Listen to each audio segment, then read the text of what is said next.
Hi అండి. ఈరోజు మీకోసం ఒక కథ.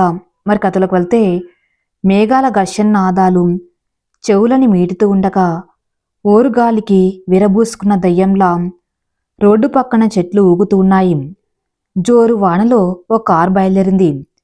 కారు మిర్రర్ పై నుండి వర్షపు చినుకులు ధారాళంగా కురుస్తూ ఉన్నాయి. కార్ డ్రైవ్ చేయటం కష్టంగా ఉంది. కార్ సైడ్ తీసుకుని ఆగి వర్షం తగ్గాక వెళ్దాం అన్న డ్రైవ్ చేస్తున్న వ్యక్తి. వర్షం తగ్గేలా లేదు, ఇంకో కిలోమీటర్ మాత్రమే, చిన్నగా డ్రైవ్ చెయ్యి అన్నారు కారులోని మిగతా వాళ్ళు. సడన్గా రోడ్డుకి అడ్డంగా వచ్చాడు ఒకతను. రెప్పపాట్లో గాలిలో ఎగిరిపడ్డాడతను. అదిరిపడి బలంగా బ్రేక్ వేశాడు కారు తోలుతున్న వ్యక్తి. అప్పటికే రక్తపు మడుగులో పడి ఉన్నాడతను. కార్ డోర్ తీసి దిగబోయాడా వ్యక్తి. రే వద్దురా, పోలీస్ కేసు అవుతుంది, కార్ తీ, తొందరగా వెళ్దాం అన్నారు కారులో ఉన్నవాళ్ళు. రే అలా మాట్లాడతారేమ్రా, నా వల్లే అతనికి ఇలా అయింది, పదండి హాస్పిటల్కి తీసుకువెళ్దాం అంటూ దిగిపోయాడు. రే ఫూలిస్గా ఆలోచించకు, అతనే రోడ్డుకి అడ్డంగా వచ్చాడు, మన తప్పేమీ లేదు. రోజు ఎన్ని యాక్సిడెంట్లు జరుగుతూ ఉన్నాయి, అందులో ఒకటే ఇది అనుకుంటారు. అయినా మనం స్లోగానే వచ్చాము, చిన్న దెబ్బలు తగిలి ఉంటాయి, అతనికేం కాదు. నువ్వు ఇప్పుడు కార్ దిగి మన కెరియర్ రిస్క్లో పడేస్తావా, జైల్లో ఊచాలు లెక్కబెట్టాలని ఉందా అన్నారు వాళ్ళు. అంతలో ఎవరు అమ్మాయి రక్తపు మడుగులో ఉన్న అతన్ని సమీపించి గుండెలు పగిలేలా ఏడుస్తూ ఉంది. అతనికేం కాకూడదు అని దేవుడిపై భారం వేసి కారు ముందుకు పోనిచ్చాడు అతను. అరే ఏం వర్షమో ఏమో, దీనికంటే ముందు 4 పెళ్లిళ్ళు చేశాం గాని ఎప్పుడు ఇలాంటి పరిస్థితి రాలేదు. చిన్నప్పుడు బియ్యం ఎక్కువగా తిని ఉంటుంది ఈ పిల్ల, లేకపోతే ఉన్నట్టు ఉండి ఈ మాయదారి తుఫానేంటో అని గొనుక్కుంటూ ఇంట్లోకి వచ్చింది శాంతమ్మ. అబ్బా అమ్మా, ఇక ఆపుతావా నీ నసాం, పెళ్లికి 3 రోజులే టైం ఉంది, ఎక్కడ పనులు అక్కడే పెట్టుకుని నువ్వు ఇలా వానలో బయటికి లోపలికి తిరుగుతావే, కింద పడి ఏ కాలు చెయ్య విరిగితే దీని పెళ్లి కాస్త వాయిదా పడిపోద్ది అని కసరాడు మల్లేశం. నేను అనేది అదేరా, ఈ వాన్లో దీని పెళ్లి ఎలా అవుతుందో ఏంటో, చుట్టాలు పట్టాలు ఎట్లా వస్తారు. ఒసై ముసలిదానా, నా పెళ్లికి ఎవరు రాకపోయినా పర్లేదు, నా మొగ్గుడు నేను ఉంటే సరిపోతుందిలే అంటూ 30 వంకర్లు తిప్పింది అభినయ. మరో 2 రోజులైతే అత్తవారింటికి వెళ్ళిపోతావు, కనీసం ఇప్పటి నుండి అయినా నానమ్మతో గొడవ పడకుండా కుదురుగా ఉండవే అభి అంది శారద. అరే అమ్మా, అక్కడికి వెళ్ళాక ఇంకెవరితో గొడవ పడతా చెప్పు, ఈ 2 రోజులైనా ఈ ముసల్దాంతో గొడవపడిని అంటూ శాంతమ్మను చుట్టేసింది అభి. పిచ్చి పిల్ల, నువ్వెక్కడికి వెళ్తావు, నన్ను వదిలి, ఎప్పుడు చూడాలనిపిస్తే అప్పుడు వచ్చేస్తాగా నీ దగ్గరికి అని అభిబుగ్గా గిల్లింది ప్రేమక శాంతమ్మ. పెళ్లి పత్రికలు అందరికి ఇచ్చేసినట్టేనా, ఎవరైనా మర్చిపోయామా అన్నారు మల్లేశం శారద వైపు చూస్తూ. లేదండి, అందరికి అందినట్లే అంది శారద. అయ్యో నానా, మా ఫ్రెండ్ రాజుని మర్చిపోయా, ఇప్పుడు ఎలా అని తల పట్టుకుంటుంది అభి. కాల్ చేసి చెప్తే సరిపోతుంది లేవే అంటూ వంటగది వైపు నడిచింది శారద. అయ్యో అమ్మా, తను నా చిన్ననాటి ఫ్రెండు, నీవు వెళ్ళి ఇవ్వకపోతే ఏం బాగుంటుంది చెప్పు అంది అభి. నువ్వా, బయట వర్షం ఎలా ఉంది, అది కాక అన్నయ్య కూడా ఊళ్ళో లేడు, ఎలా వెళ్తావు అన్నాడు మల్లేశం. కొంచెం సేపు ఆలోచించి, నాన్న అది నేను సాగర్ బావా వెళ్ళి వస్తాం ప్లీజ్ నాన్నా అంది బతిమలాడుతూ అభి. ఏంటి సాగర్తోనా, నీకసలు బుద్ధి ఉందా అంటూ గొనిగింది శాంతమ్మ. నా మొగ్గురితో నీవు వెళ్తే నీకేంటి ముసలి, నీ పర్మిషన్ అడగలేదు, మా నాన్న అడుగుతున్నా అంది క్యూట్గా ఫేస్ పెట్టి అభి.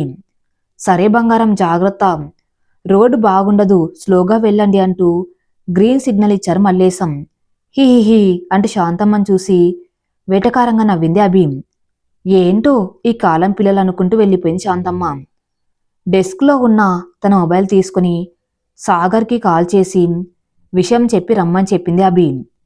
కారులో వెయిట్ చేస్తూ ఉన్నాడు సాగర్. చిరు చినుకుల మధ్య వయ్యారంగా నడుస్తూ చీర కుర్చీలను పైకి పట్టుకుని వస్తున్న అభిని చూస్తూ తనలో తాను డ్యూయట్లు పాడుకున్నాడు సాగర్. హలో మాస్టరు, పోనిస్తారా లేదా అంది కారులో కూర్చుంటూ అభి.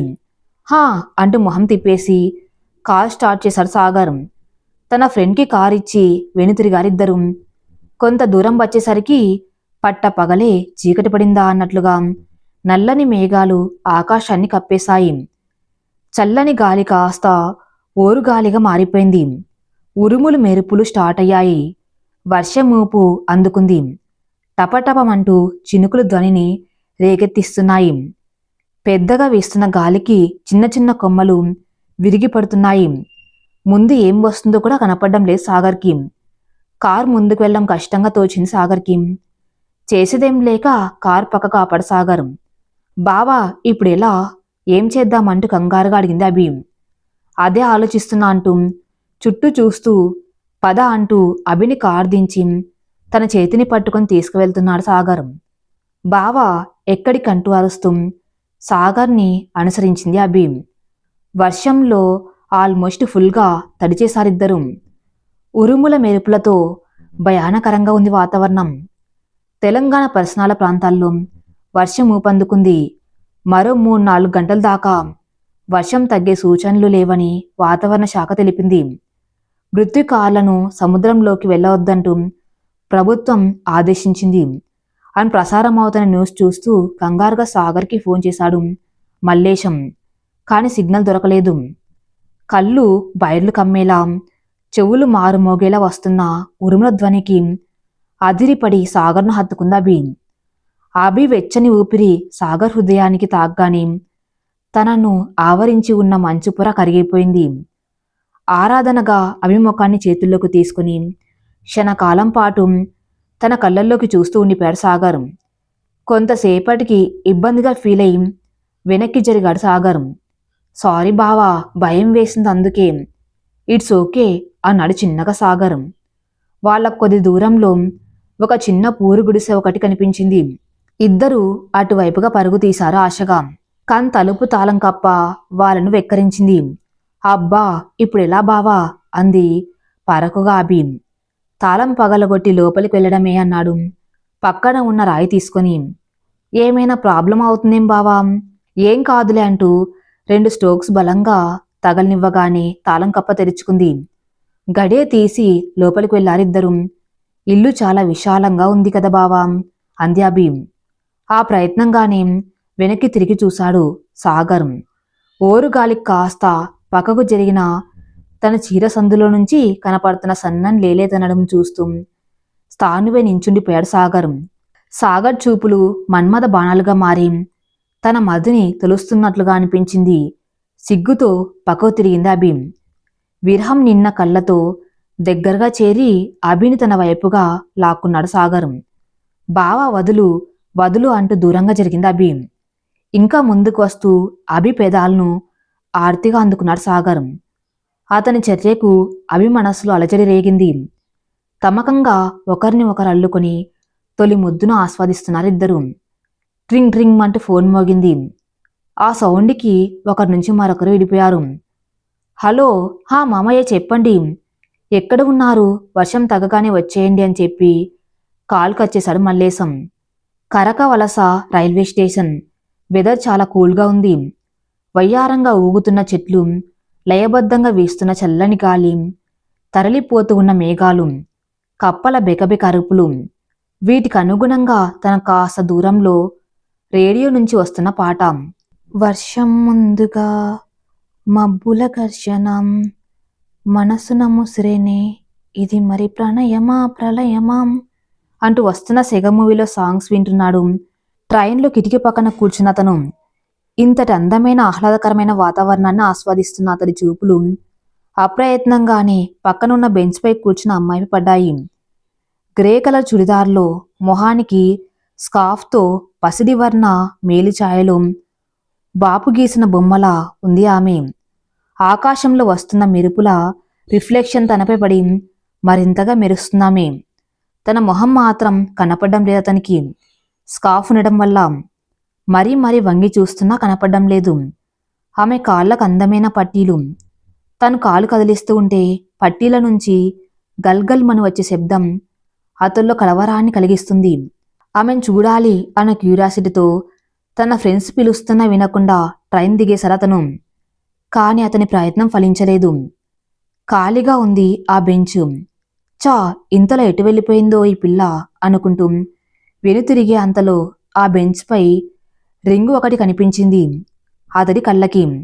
బహుశా ఆ స్కార్ఫ్ సుందరదేమో అనుకుంటూ రింగ్ తీసుకుని పరవశంలో తేలిపోతున్న అతన్ని చిరు చినుకులు ముద్దాడుతూ ఉండేసరికి రింగ్ వేలికి పెట్టుకుని పరుగున వెళ్ళి ట్రైన్ ఎక్కేసి తన సీట్లో కూర్చున్నాడు అతను.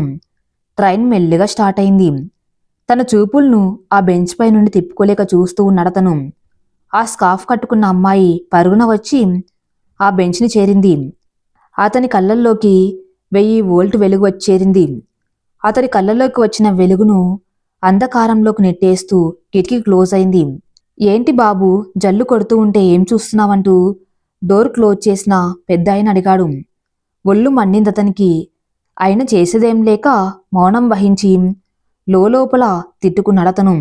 గుండెల్లో ప్రాణంగా నీవే నిండగా మండే ఎండల్లో వేసే చలి చలి అంటూ తన ఫోన్ మోగింది. హా చెప్పు బ్రో అన్నాడతను ఫోన్ లిఫ్ట్ చేసి. అరుస్తున్నాడు అవతల వ్యక్తి. ఆ ఇక్కడ ఫుల్ వర్షం వస్తుంది, సిగ్నల్ లేదు, మళ్ళీ చేస్తా బాయ్ అంటూ కాల్ కట్ చేశాడు అతను. వర్షం ప్రభావం తగ్గటంతో ఇంటికి వెళ్ళిపోయారు సాగర్ అభిలు. ఇంటికి వెళ్ళిన అభి మనసులో ఆలోచనలు సుళ్ళు తిరుగుతూ ఉన్నాయి. అసలు నేనేం చేస్తున్నాను? తన కళ్ళల్లో ఏదో మాయ ఉంది. అయస్కాంతాన్ని ఇనుము ఆకర్షించినట్లుగా నేను తనకు ఆకర్షితనవుతున్నాను. అసలు ఏం జరుగుతుంది? నన్ను ప్రేమిస్తున్న అమ్మాయా లేక నేను ప్రేమిస్తున్న అమ్మాయా? ఎటు తెలుసుకోలేకపోతున్నాడు సాగర్. ఏదైతే అది అవుతుంది. అభికి ముందు ఈ విషయం చెప్పాలి అనుకుని ఆ రోజు నైట్ 12 గంటలకు గోడ దూకి అభి రూంలోకి వెళ్ళాడు సాగర్. అప్పటికే గాఢ నిద్రలో ఉంది అభి. దిండును హత్తుకుని పడుకున్న అభిని ప్రేమగా చూస్తూ తన నుదిటిపై ముద్దు పెట్టుకున్నాడు సాగర్. ఎంత బాగున్నావు బంగారం, నాకు ముందే ఎందుకు పరిచయం కాలేదు నువ్వు? ఒకవేళ తనకంటే ముందు నువ్వు నా మనస్సుకు పరిచయం అయి ఉంటే నేను నిన్నే ప్రేమించేవాణ్ణా? నా మనసులో తను ఉంటే నా మనస్సు ఎందుకని చెంతకు చేరాలని ఆరాటపడుతుంది. చివరగా వెళ్లే ముందు తనివి తీరా చూసుకుని వెనుతిరిగాడు సాగర్. కారిడార్ పాకిర పట్టి ఉండడం వల్ల కాల్ స్టిప్ అయి పడిపోయాడు సాగర్. ఆ సౌండ్కి లేచి చూసింది అభి. చేతికి తగిలిన గాయం వల్ల కాస్త రక్తం కారుతూ ఉంది సాగర్కి. అయ్యో బావా, ఈ టైంలో ఎందుకొచ్చావు?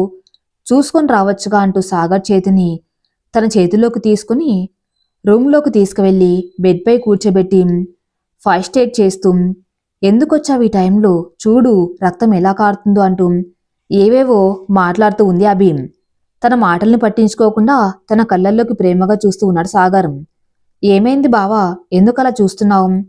తన మనసులో మెలిగే ఎన్నో ప్రశ్నలను ఎన్నో భావాలను వ్యక్తపరచలేక అభిని తన కౌగిల్లో బంధించాడు సాగర్. అభి, నేనేం చేస్తున్నానో నాకు అర్థం కావటం లేదు. Abhi, you are only for me. నువ్వు లేకపోతే నేను లేను. Everything for you. You are my word. కానీ I'm not only for you అన్నాడు భారంగా సాగర్. ఆశ్చర్యంతో మౌనంగా సాగర్ నుంచి దూరంగా జరిగింది అభినయ. కన్నీటి పొర తనని కళ్ళను కమ్మేసింది. అసలు సాగర్ ఏం చెప్తున్నాడు? ఒక పక్క నన్నే అంటూ మళ్ళీ అంతలోనే నేను నీకు సొంతం కాను అంటున్నాడు అంటూ ఆలోచనలో పడింది అభి. ఆ స్కార్ఫ్ సుందర్ని చూడలేకపోయానే అన్న ఆలోచనతో అతని మొహంలో ఏదో పోగొట్టుకున్నట్టుగా, తనకు కావలసినది ఏదో లేనట్లుగా వెల్తిగా తోచింది అతనికి. అరకు అందాలను ఆస్వాదించాలన్న అతని మొహంలో ఆనందం మచ్చుకైనా లేదు. ఏదో సాదాసీదగానే గమ్యాన్ని చేరుకున్నాడు అతను. అరకు ట్రిప్ చాలా బాగుంటుంది అని చెప్పి తన ఫ్రెండ్స్తో ఫైట్ చేసి వాళ్ళని తీసుకువచ్చాడు అతను. స్వతహాగానే అతడికి ట్రావెలింగ్ అంటే ఇష్టం. ఎన్నో ప్రదేశాలను ఎన్నో వింతలను చూశాడు. దిగగానే అందరూ ఏవో చూడాలని గోల చేస్తున్నారు. కాని మన హీరో మాత్రం శూన్యంలోకి చూస్తూ ఆలోచిస్తూ ఉన్నాడు. రే, దయ్యం ఏమైనా పట్టిందారా, నిన్నే అడిగేది అని వాళ్ళ ఫ్రెండ్స్. అతనికేం పడినట్టు ఏంటి అన్నట్లు చూశాడు అతను. పైత్యం బాగా పెరిగిపోయింది. వీడికి సండే ఫారెస్ట్ని చూడ్డానికి వెళ్తున్నాం, వస్తావా? అక్కడ వాటర్ ఫాల్స్ చాలా బాగుంటాయట అంది రియా. నన్ను వదిలేయండి, ప్రశాంతంగా ఉంటా అంటూ మొహం తిప్పేశాడు అతను. ఓకే గాయస్, ఆ కీ వీడి మొహం మీద కొట్టండి, మనం వచ్చేలోపు రూమ్ క్లీన్ చేస్తాడు, మనం వెళ్ళిపోదామన్నాడు వాళ్ళలో ఒకడు. అతని వైపు గుర్రుగా చూశాడు అతను. రూమ్కి తీసుకుని వెళ్ళిపోవడానికి సిద్ధమయ్యాడు అతను. అక్కడికి హారన్ మోగుతూ ట్రావెలింగ్ ఏజెన్సీ వాళ్ళు సిద్ధం చేసిన బస్సు వచ్చేరింది. తన ఫ్రెండ్స్ అందరూ బస్సు ఎక్కేశారు. అందరూ లాస్ట్ టైం రమ్మని పిలిచిన ససేమిరా అన్నాడతను. బస్ స్టార్ట్ అయింది. మెల్లగా కదులుతూ అతని చూపులను దాటుకొని ముందు కదిలింది ఆ బస్సు. కాళ్ళకు పని చెప్పి రన్నింగ్ బస్ ఎక్కేశాడు అతను. సార్కి జ్ఞానోదయం అయినట్టు ఉంది అన్నాడు అతని ఫ్రెండ్ ఒకడు. అతని వైపు గుడ్లు నూరుముతూ కోపంగా చూశాడు అతను. సారీ జ్ఞాన ఉదయం కాదు సాయంత్రం అన్నాడు ఆట పట్టిస్తూ అన్నారు అతని ఫ్రెండ్స్. రే ఇక ఆపండ్రా బాబు ప్లీజ్ అంటూ చేతులు జోడించాడు అతను. అవునరా ఇందాక రానన్నవాడివి, అంతలోని ఏదో విచిత్రాన్ని చూసినట్టు పరిగెత్తుకుంటూ వచ్చావే అందిరియా. అదేం లేదు, నన్ను వదిలేసి మీరు వెళ్ళటం సేఫ్ కాదేమో అని. అబ్బో ఆ తెలివి ఫస్ట్ ఏమైందో అందిరియా. అది కాదులేరా, ఎవరి కోసమో వచ్చి ఉంటాడు అన్నాడు ఒకడు. రే అజయ్ అంత లేదురా, మీకీ ప్లేస్ కొత్త కదా అందుకే దగ్గర ఉండి చూపిద్దామని వచ్చాం. తెలీదు కాబట్టే ట్రావెల్ బస్ మాట్లాడుకుంది అన్నాడు అజయ్. సరేరా వాడు వచ్చాడు, అదే హ్యాపీ, లీవ్ ఇట్ అందిరియా. అందరు ఎవరి ధ్యాసలో వాళ్ళు ఉన్నారు కానీ మన హీరో చూపులు మాత్రం లాస్ట్ సీట్లో కూర్చున్న వ్యక్తి వైపు నుంచి తిప్పుకోవటం లేదు. తను మాత్రం కిటికీలోంచి బయటకు చూస్తూ హెడ్సెట్ పెట్టుకుని సాంగ్స్ వింటుంది. అవును అభి, నాకు ఊహ తెలిసినప్పటి నుంచి ఒకరినే ప్రేమించాను, తననే ఆరాధించాను, తానే నా సర్వస్వం అనుకున్నాను. తన ఊహల్లోనే ఎన్నేళ్లు బ్రతికాను. తన్ని వదిలేసి నీతో పెళ్లి నా వల్ల కావటం లేదభి. నేను నీ విషయంలో తప్పు చేస్తున్నా అనిపిస్తుంది. ఇక్కడి దాకా రాకుండా ముందే చెప్పి ఉండవలసింది. కాని నువ్వు నాపై చూపే ప్రేమ వల్ల నేను చెప్పలేకపోయాను. ఐఎమ్ సారీ అభి అన్నాడు నిర్లక్తంగా సాగర్. రేపు తను నేను రిజిస్టర్ మ్యారేజ్ చేసుకోవాలనుకున్నాము. అభి నీ మౌనం నీ భరించలేను. ఇక ఈ పెళ్లి జరగాలో వద్దో నువ్వే చెప్పాలి. చివరిగా మన పరిచయం ఒక తీపి గుర్తుగా జీవితాంతం గుర్తుండాలంటే మనకు మిగిలి ఉన్నది రేపొక్కరోజే. రేపొక్కరోజు నాతో స్పెండ్ చేయాలి. రేపు మా జంట ఎలా ఉందో నువ్వే చెప్పాలి. నువ్వే మా పెళ్లికి పెద్దగా సాక్షి సంతకం పెట్టాలి అన్నాడు సాగర్. సరే బావా అంటూ కన్నీటిని తుడుచుకుంటూ ఉబికి వస్తున్న కన్నీరును ఆపుకుంది అభి. థ్యాంక్స్ అభి, నువ్వేమంటావో అని భయపడ్డాను అని అభిని హక్ చేసుకుని వెళ్ళిపోయాడు సాగర్. ఆ రాత్రి మొత్తం ఏడుస్తూ కూర్చుంది అభి. బస్కు రెస్ట్ బ్రేక్ ఇస్తూ మీరు దిగవలసిన స్టాప్ వచ్చేస్తుందని అందరినీ దింపేశారు కండక్టర్. చివరిగా మిగిలిన మన హీరో మాత్రం ప్యాసింజర్స్ లిస్టు తనకు కావాలని, తనందరికీ టీం లీడర్ అతనేనని పట్టుపట్టాడు. హలో మిస్టర్, ఈ టీం ఆర్గనైజర్ ఆద్య మేడం, తన దగ్గర ఆ లిస్టు ఉందని చెప్పాడు కండక్టర్. ఇంతకీ ఆద్య ఎవరయ్యా అన్నాడు చిరాగ్గా అతను. ఆ స్కార్ఫ్ వేసుకున్న అమ్మాయి అని ఎవరినో చూపించాడు కండక్టర్. ఇది ముందే చెప్తే సరిపోయేది కదా, అనవసరంగా టైం బొక్క అంటూ కేర్లెస్గా వెళ్ళిపోయాడు అతను. అందర్నీ లెక్కేస్తూ ఉంది. ఎవరో ఒకరు కనిపించలేదు ఆద్యకి. హలో ఇంకొకరు ఉండాలి, ఎవరతను అని అరిచింది ఆద్య. మది మునిపెన్నడు ఎరగదు ఈ కలవరపాటును. హృదయధనిలో రేగిన ఈ అలజడి ఏమిటో, తనువులో విచిత్రమైన ఈ పులకింత ఏమిటో, నా మోములోకి ఇదివరకు జరగని వింత చిరునవ్వు ఎందుకు, తను నా ఆరో ప్రాణం అని తెలిపేందుకా. హలో వేరీ సి అని అరిచింది ఆద్య అతను కనిపించకపోయేసరికి. ఇట్స్ మీ అంటూ వచ్చాడతను. ఎవరిష్టం వచ్చినట్లు వారు వెళ్ళడానికి. ఇదేమీ ఓన్ టూర్ కాదు, దీన్ని ఆర్గనైజ్ చేసింది నేను. ఇక్కడ ఎవరికైనా ఏమైనా అయితే రెస్పాన్సిబిలిటీ నాదే. నాకు చెప్పకుండా ఎక్కడికి వెళ్ళకూడదు అంది ఆద్య సీరియస్గా. హలో మిస్టర్, ఫేస్కి ఆ కచీఫ్ తీ అంది ఆద్య. నా ఫేస్తో మీకేం పని మేడం అన్నాడతను.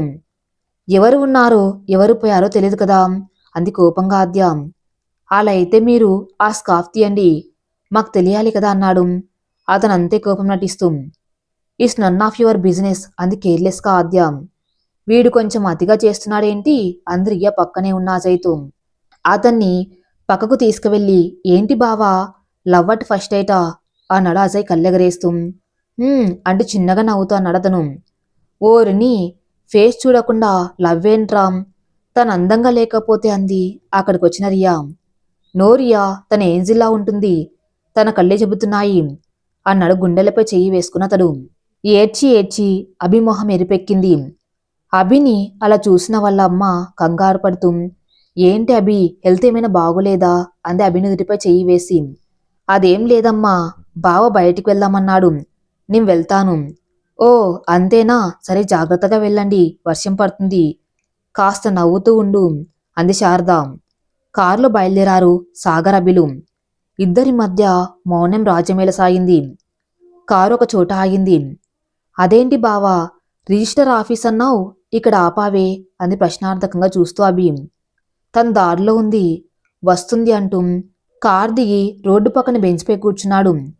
మౌనంగా అభి, ఏమైంది బావా, నీ సంతోషం కంటే నాకేది ఎక్కువ కాదు, నువ్వలా ఉండకు అంటూ సాగర్కి దగ్గరగా చేరింది అభి. థ్యాంక్ యూ అభి, నన్ను నీకంటే బాగా ఎవరు అర్థం చేసుకోలేరు. చిన్నతనంలో అమ్మ నాన్న కోల్పోయినా నాకు చిన్నప్పటి నుండి బాధల ఆనందంలో ఇలా ప్రతి క్షణం నువ్వే తోడుగా ఉండి నడిపించావు. నీకు తెలుసా అభి, మనకు దక్కదు అని తెలిసినది తిరిగి మన దగ్గరికి చేరితే అది శాశ్వతంగా మనతోనే ఉంటుందట. అలాగే మనకు తెలియక దొరికింది అంత తేలిగ్గా జారిపోతుందట. అది ప్రేమ అయినా ఇంకేదైనా. సరదాగా అందరిలో ఒకళ్ళ కలిసిపోయాడు అతను. ట్రిప్కి వచ్చిన అందరిలో అతను మాత్రం కొత్తగా అనిపించరా అద్దెకి. అతని మాటలు, అతని బిహేవియర్ ఎందుకు నచ్చేసింది ఆ అద్దెకి. అతనితో మాట్లాడాలని అనిపించింది ఆ అద్దెకి. అందరు గుంపులు గుంపులుగా చేరి వాటర్ ఫాల్స్లో ఫొటోస్ దిగుతున్నారు. అతడు మాత్రం కనిపించడం లేదు ఆ అద్దెకి. అతడి కోసం తన చూపుల బాణాలను నాలుగు దిక్కులకు విడుస్తూ జల్లెడ పట్టి అతన్ని కనిపెట్టేసింది ఆద్య. వాళ్లకు దూరంగా ఒంటరిగా కూర్చొని కాగితంపై ఏదో రాస్తూ వాటిని నీళ్ళలో వదిలిపెడుతున్నాడు అతను. హలో మిస్టర్ అని ఆద్య అరవటంతో వెనుతిరిగి చూశాడు అతను. అందరు అక్కడ ఉంటే నువ్వేం చేస్తున్నావు ఇక్కడ అంది ఆద్య. అది మనసు బాగోలేదు, అందుకే ఇలా అన్నాడతను. వారిని అలా చూసి నవ్వుకున్నారు అతడి ఫ్రెండ్స్. ఇప్పటిదాకా ఫ్రెండ్స్తో బాగానే ఉన్నారు కదా, అంతలోనే ఏమైంది, లవ్ మ్యాటర్ అంది ఆద్య. లేదు, లైఫ్ మ్యాటర్. ఓ నైస్, అలా వెళ్ళి మాట్లాడుకుందాం పదండి అంది ఆద్య. ఓకే అంటూ ముందు కదిలాడు అతను. మీరెప్పుడు స్కార్ఫ్ కట్టుకుని ఉంటారా అని అడిగాడు అతను. చాలా వరకు ఎక్స్ప్రెషన్స్ ఎదుటివారికి తెలియకుండా. అదేంటి అర్థం కాలేదు. మనసులో ఉన్న బాధను బయటికి తెలియకుండా అంది ఆద్య నిర్లప్తంగా. లవ్ ఫెయిల్యూరా అని అడిగాడు అతను. అలాంటిదే, మీరెందుకని కచ్చిఫ్ కట్టుకున్నారు అంది ఆద్య. దీనికంటూ ప్రత్యేకమైన రీజన్ ఏమీ లేదు, జనరల్గానే అన్నాడతను. ఇంతకీ ఏంటి మీ స్టోరీ అని అడిగింది ఆద్య. అది ఒక క్రైమ్ స్టోరీ అన్నాడతను. వాట్, క్రైమా అంది భయంగా ఆద్య. భయపడకండి, జస్ట్ నేను ఒక పాత్రధారినయ్యాను, నాకు తెలియకుండానే అన్నాడు బాధగా తన కళ్ళ నుండి తొంగి చూస్తున్న కన్నీటిని తుడుచుకుంటూ. సెంటి అవ్వకండి, అసలు ఏం జరిగింది చెప్పండి. 3 years బ్యాక్ మా ఫ్రెండ్తో కలిసి టెంపుల్కి బయలుదేరాను. అలా సరదాగా సాగిపోతున్న మా జర్నీకి జోరువాన ఆటంకంగా మారింది. జస్ట్ 1 kilometer వెళ్తే గుడికి చేరుకునే వాళ్ళం, కానీ ఆ వర్షంలో దారి కనపడడం లేదు. మా జర్నీకి బ్రేక్ వేస్తూ రోడ్డుకు అడ్డంగా వచ్చాడు ఒక వ్యక్తి. కారు అమాంతం అతని గుద్దేసింది. రక్తపు మడుగులలో పడిపోయాడు. అతను ఎలాంటి పరిస్థితుల్లో ఉన్నాడో అని కారు ఆపి దిగబోయాను నేను. కానీ అనవసరంగా కేసులు, అంత పెద్ద దెబ్బలు కూడా తగిలి ఉండవనుకొని మా ఫ్రెండ్స్ కారు దిగనివ్వలేదు నన్ను. నా అంతరాత్మకు నేను సమాధానం చెప్పుకోలేకపోయాను. దగ్గరలోని హాస్పిటల్కి వెళ్ళాను. యాక్సిడెంట్ అయిన కేసుతో ఎవరైనా వచ్చారా 1 గంట క్రితం అని రిసెప్షనిస్ట్ని అడిగాను. ఎందుకో తను నన్ను చిత్రంగా చూసి 1 అరగంట క్రితం వెళ్ళిపోయారు అని చెప్పింది. అతను ఎలా ఉన్నాడు అని అడిగా. అతను హాస్పిటల్కి రాకముందే చనిపోయాడు సార్ అంది. సముద్రం అంతా విషాదం నా గుండెని పిండేసింది. అతన్ని అడ్మిట్ చేసిన వారి పేరు తప్ప ఇంకేం తెలుసుకోలేకపోయాను. ఆ బాధ నుండి కోలుకోవడానికి నాకు చాలా కాలం పట్టింది. అనవసరంగా నా వల్ల ఒక ప్రాణం పోయింది అన్నాడు బాధ నిన్న కళ్ళతో అతను. నిజం చెప్పాలంటే ఇందులో నీ తప్పు ఏమి లేదు, అతని దురదృష్టం వల్ల అతను చనిపోయాడంతే. ఎమోషనల్ అవ్వకండి అంది ఆద్య. అంటూ ముందుకు అడిగేసి హా అంటూ చిన్నగా అరిచాడు. అతని కాలుకు ఎదురు దెబ్బ తగలడంతో కాలు గోరు పైకి లేసి రక్తం వస్తుంది. నొప్పితో కాలు పట్టుకున్నాడు అతను. అతడి అవస్థను చూసిన ఆద్య పరిగెత్తుకుంటూ వచ్చి అప్రయత్నంగానే అతని ఫేసుకున్న కర్చీఫ్ తీసి అతని గాయానికి కట్టి పైకి లేచి అతని మొహాన్ని చూసింది ఆద్య. మనసు పొరల అంచుల్లో దాగి ఉన్న అతడి రూపాన్ని కన్నుల ఎదుట కనిపించేసరికి ఆశ్చర్యం, ఆనందం ఇంకా ఎన్నో భావాలు ఆద్య మొహంలోకి వచ్చేరాయి. హలో, ఏమైంది అన్నాడు అతను. ఏం లేదు అంటూ తన మొహానికి ఉన్న స్కార్ఫ్ తీసేసింది ఆద్య. అతడు ఊహించిన దానికన్నా ఎంతో అందంగా ఉంది ఆమె. ఇంద్రధనస్సులోని 7 రంగులు అతని మొహంలోకి వచ్చి చేరాయి ఆద్యం చూశాక. మీకు స్కార్ఫ్ తీయటం ఇష్టం ఉండదన్నారుగా, అదేంటి అన్నాడతను. బాధ ఇప్పుడు శాశ్వతం కాదు, బాధ తర్వాత దానికి రెట్టింపు సంతోషం ఉంటుందని మా నాన్న చెప్పారు. ఈరోజు అది నిజమని నమ్ముతున్నాను అంది ఆద్య. ఆ మాటలు అతనికి అర్థం కాలేదు. అవును, మీ చేతికున్న రింగని ఆగిపోయింది ఆద్య. సారీ, అది మీదే అండి. ట్రైన్ ఆగినప్పుడు బెంచ్పై కూర్చొని మర్చిపోయినట్టు ఉన్నారు, నేను తీసుకున్నాను అన్నాడతను. అంటే నన్ను ముందే చూసావా? అంత చిన్న రింగు ఎక్కడ లోపల కూర్చున్న ఉన్నా మీకెలా కనిపించింది? అంటే నేను నన్ను మిమ్మల్ని చూడాలని దిగేశాను. ఈలోపు మీ రింగ్ దొరికింది. నాతో నీకేం పని? నువ్వు నన్ను ఎందుకు చూడాలి అంది కోపంగా ఆద్య. అది ఆ వెదరు, ఆకాశంలోని మెరుపులు, అప్పుడే మొదలైన చిరు చినుకులు, ఎదను కవ్వించే చల్లని గాలి, ఇవన్నీ ఎవరో మిమ్మల్ని నేను చూడ్డానికే ప్లాన్ చేసినట్టు అనిపించింది. వీటన్నిటికంటే మీ కళ్ళు, వాటి వెనక దాగిన మీ బ్యూటిఫుల్ ఫేస్ని చూడాలనిపించింది. అందుకే దిగేస్తానన్నాడు అతడే మాత్రం తడుముకోకుండా. తీసుకోండి అంటూ తన చేతికి ఉన్న రింగు ఇవ్వబోయాడతను. అది మీ దగ్గరే ఉంచండి, అదెవరికి చేరాలో వారికి చేరింది అంది ఆద్య నవ్వుతూ. అర్థం కాలేదు అన్నట్టుగా చూశాడతను. అతని చూపులకు సమాధానం ఇవ్వకుండా అతన్ని అల్లుకపోయి ఐ లవ్ యూ అంది ఆద్య. ఐ లవ్ యూ టూ అని తన గుండెలకు హత్తుకున్నాడతను. నేను కళ్ళు కూడా అనుకులేస్తా ఆగారం, నేను చూస్తాను అని. లవ్ యూ సో మచ్ అంటూ అరిచింది ఆద్య.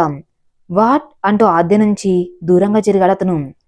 నువ్వు ఇంకా ఆశ్చర్యపోయే నిజం వేరే ఉంది, చెప్తా విను. నాకు ఊహ తెలిసినప్పటి నుండి మా బావ చెయ్యి పట్టుకుని నడవటం అలవాటు. ఆ పవిత్రమైన బంధం పేరు ఏమిటో నాకు తెలియదు. నేను పెరిగి పెద్ద అవుతున్న కొద్దీ తనపై ఉన్న ఇష్టం చచ్చెంత ప్రేమగా మారింది. నా ఫేస్ చూడకుండా రోజు గడిచేది కాదు అతడికి.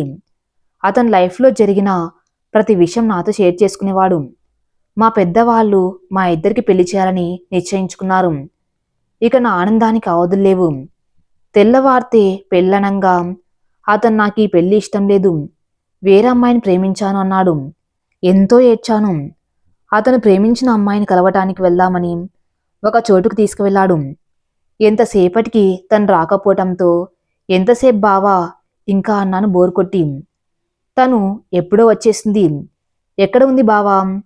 నువ్వే బంగారం, నేను ప్రేమించింది, పెళ్లి చేసుకోవాలి అనుకున్నది నిన్నే. నన్ను కావాలని ఏడిపించావు కదా, పో బావా, నేను నీతో మాట్లాడను. నీ కళ్ళల్లో కనిపిస్తున్న ఆ ప్రేమ నాపై జీవితాంతం ఉండాలి అని ఇలా చేశాం. దూరమయ్యి దగ్గరవ్వాలనుకున్నా. నువ్వు సెల్ఫిష్ బావా. అవును, నీ ప్రేమ కేవలం నాకే దక్కాలి అనే సెల్ఫిష్ నేను అంటూ తనను హత్తుకున్నాడు. మేఘాల గర్జనతో జోరువాన మొదలైంది. ఎన్నెన్నో కబుర్లు చెప్పుకున్నాం. వర్షంలో తడుస్తూ జీవితానికి సరిపడ ప్రేమను నాకు అందించాడు. ఆ క్షణం అలా ఆగిపోతే ఎంత బాగుండో అనిపించింది. తానే నా ప్రపంచం అనిపించింది. మరిపించాడు, మురిపించాడు, లాలించాడు. కానీ ఒక్క క్షణం నా ప్రపంచం మొత్తం తలకిందులైంది. తను నా కోసం ఏదో గిఫ్ట్ తెచ్చాడు అని కారు వద్దకు పరిగెట్టాడు. ఆ కంగారులో రోడ్డు చూసుకోలేదు అతను. ఆ మాంతం ఒక కారు వచ్చి అతన్ని అంటూ ఏడుస్తూ కూలబడిపోయింది ఆద్య. కంట్రోల్ ఆద్య, జారిపోయినవి మరిచి ముందుకు వెళ్లడమే జీవితం. నువ్వెంత ఏడ్చినా అతను తిరిగి రాడు అంటూ ఓదార్చే ప్రయత్నం చేశాడతను. అతని ఓదార్పు ఆద్య కళ్ళను ఆపలేకపోయింది. ఒక్క క్షణం అది కల అయిపోతే బాగుండు అనిపించింది. గుండెలు పగిలేలా ఏడ్చాను. తను నాకు చివరిగా చెప్పిన మాటలు నా మనసులో ఎప్పటికీ సజీవనంగానే ఉంటాయి. నాకు బ్రతకాలని ఉంది బంగారం. నీ చెయ్యి పట్టుకుని నీకు తోడుగా జీవితాంతం నడవాలని ఉంది. ఒకవేళ నేను చనిపోతే నన్ను మర్చిపోతావా అంటూ దీనంగా చూశాడు. బావా, ఏం మాట్లాడుతున్నావు నీవు? ఏం కాదు అంటూ హెల్ప్ హెల్ప్ అంటూ అరుస్తున్నా వినిపించుకోకుండా ఆగకుండా ముందుకు వెళ్ళిపోయింది ఆ కారు. చూడు, ఇది నా జ్ఞాపకం. నేనున్నా లేకపోయినా ఇది నీతోనే ఉంచుకో అంటూ తన చేతుల్లోని రింగు ఆద్య వెలికి పెట్టాడు అతను. బావా, నీకేం కాదు అంటుంది ఆద్య. నిర్లప్తంగా నవ్వి స్లోకొలిపాడు అతను. ఈలోపు ఎవరిదో కారు వాళ్ళని చూసి ఆగింది. కారులో ఎక్కించుకుని వేగంగా కదిలింది ఆ కారు. కారు కుదుపులకి హా అంటూ లేచి ఆద్య చేతిని గట్టిగా పట్టుకుని, ఈ జన్మకు ఇంతే బంగారం, ఐ లవ్ యూ అభి అంటూ తన రూపాన్ని తనివి తీరా చూస్తూ కళ్ళు మూసరతను. ఆ పేరు వినగానే ఎక్కడో గతుక్కుమందతడికి. నీ పేరు ఆద్య కదా అన్నాడు అతను. ఆద్య అభినయ తల పట్టుకుని మోకాళ్లపై కూలబడిపోయాడు. అతని పేరు అన్నాడు బాధ నిన్న కళ్ళతో అతడు. సాగర్ అంది ఏడుస్తూ ఆద్య. ఎక్కడ జరిగింది ఆ యాక్సిడెంట్? రోడ్లో. ఎందుకు? అది ఆ యాక్సిడెంట్ చేసింది నేనే ఆద్య అంతనకు దూరం జరిగాడతను. నువ్వా అంది కోపం బాధ కలగలిపిన స్వరంతో. కావాలని చేయలేదు. వర్షంలో రోడ్డు కనిపించలేదు. అతనే అడ్డు వచ్చాడు. సారీ ఆద్య, కారు ఆపి ఉండవలసింది, కానీ తనకేం కాలేదేమో అనుకుని వెళ్ళిపోయాను. నా వల్ల ఒకరి జీవితం నాశనం అవుతుంది అనుకోలేదు.